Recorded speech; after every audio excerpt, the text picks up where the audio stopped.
Corsia 1, parte Filippo Sbrissa, Zeus Lab Montebelluna. In corsia 2, Davide Bizzotto, Antares Nuoto. Corsia 3, Thomas Ferroni, Team Veneto.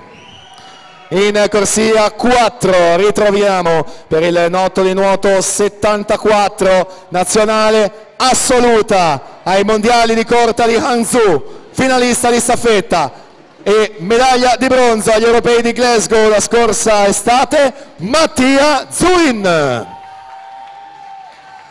Al suo fianco in corsia 5 Berlin Sport, pluricampione giovanile, nazionale giovanile, finalista agli assoluti nei 200 rana, Riccardo Cervi. Corsia 6 per Antares Nuoto, anche lui ritroviamo campione giovanile della farfalla e stile libero, Alessio Gerardin. Corsia 7 per il 2001 team, Alessandro Bombicini. Corsia 8, Nord-Est H2O, Gabi Scantamburlo.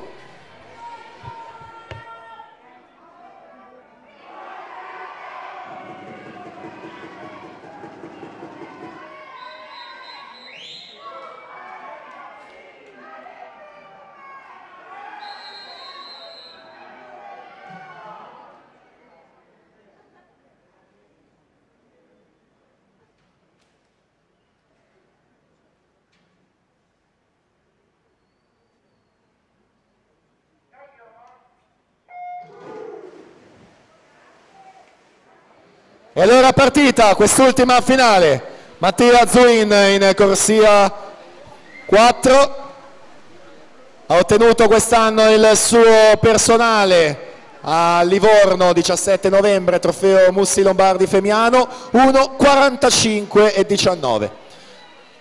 Passaggio ai 50 metri proprio con Zuin, 25:06, il primato della manifestazione invece del 2009 Cesare Sciocchetti, 1:46 e 34.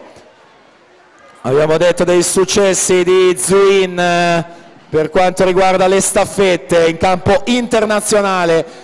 Vittoria ai Giochi del Mediterraneo, terzo europei e finalista agli ultimi mondiali. Lui che invece a livello giovanile ha vinto davvero tantissimi titoli nella farfalla e stile libero e più volte convocato in nazionale giovanile.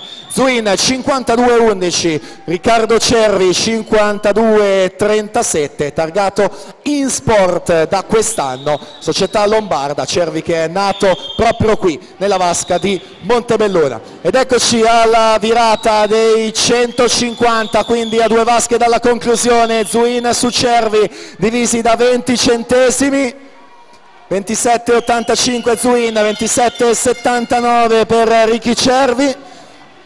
Virata dei 175, ancora appaiati questi atleti con Zuin leggermente davanti.